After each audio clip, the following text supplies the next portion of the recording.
क्लासमध्ये, एवढ्या काही ओळखी नव्हत्या माझ्या. 5वी ते 10वी आपण एकत्र काढले. खूप छान क्षण होते ते.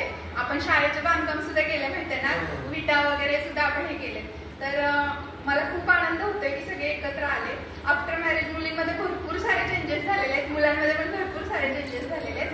कोणी जॉब करत आहे, कोणी स्वतःचे बिझनेस चालू आहे. पण याच्यातून पण आपली मैत्री कधीच हरवून देऊ नका. आपल्यातलं जे बालपण आहे ते मित्रमैत्रिणींमध्येच जागं होतं. आपल्याला मुलं आहेत, घरचा संसार आहे, जबाबदाऱ्या आहेत, सगळं आपल्या पाठीमागे आहे. पण त्यातून पण एक दिवस आपल्यासाठी स्वतःसाठी जगायला पाहिजे. आणि मला मुलींना पण सांगणं आहे की आपल्याकडे जबाबदाऱ्या भरपूर आहेत. आपण म्हणजे की मुलांचं बघायचंय, घरचं सांभाळायचंय, मुलांकडे पण भरपूर जबाबदाऱ्या असतात, घरातल्या सगळ्या गोष्टी सांभाळायच्या वगैरे असतात. पण त्यातून पण स्वतःसाठी जगायला कधी विसरू नका.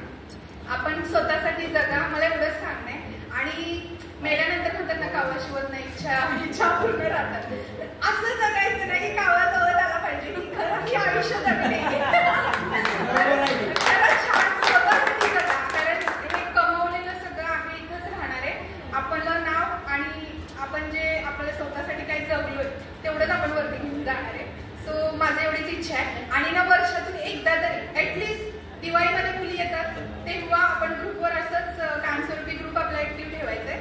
दिवाळीमध्ये आपल्याला पॉसिबल झालं तर दिवाळीमध्ये पण आपण भेटूया. आणि उन्हाळ्यात तर कंपल्सरी दरवर्षी आपण काहीतरी प्लॅन करायचा. भले गेट टुगेदर असं नव्हते, पण आपण ट्रिप वगैरे काहीतरी प्लॅन करायचा. ठीक आहे, मग आपण दरवर्षी सगळ्यांनी भेटायचंय. आणि काही कोणाचं बर्थडे असू दे, मुलं वगैरे इथे असतात, छान सेलिब्रेशन करा. आज ज्योतीचा बर्थडे आणि मुलं आहेत ना गावी असतात, म्हणजे इथे असतात ना सगळे, तर असं प्रत्येकालाच काम असतात. पण त्यातून थोडा वेळ काढून ना स्वतःसाठी या, मित्रांचे बर्थडे सेलिब्रेट करा. मैत्रिणींचं काय असेल, शीतल वगैरे असते तिथे, एकमेकांना आपल्याला काही गरज पडली एकमेकांची तर आपण आहोत सगळे, असं एकटं कोणी फील करू नका. आणि अजून काय सांगायचं होतं, हा, आणि मला अजून एक कॉन्सेप्ट मांडायचं इथे. आपण ज्या शाळेत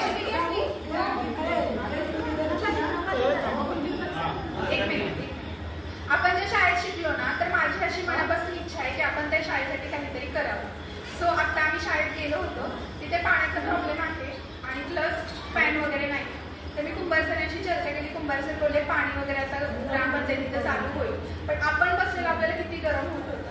तर माझी अशी इच्छा आहे मनापासून, कोणाला कंपल्शन नाही, ज्याची इच्छा असेल त्याने आपण ना आपल्या शाळेसाठी फॅन गिफ्ट करूया, असं माझं मत आहे. कोणाला किती कॉन्ट्रीब्युशन काढायचे ज्याची त्याची मर्जी, कोणालाही कंपल्शन नाही. ओके ना, शांत बसू नका रे, असं मला तर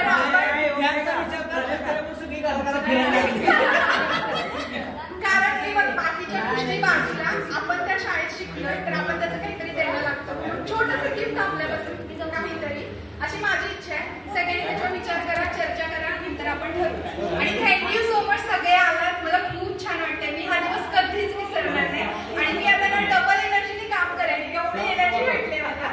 सो थँक्यू. डॉक्टर.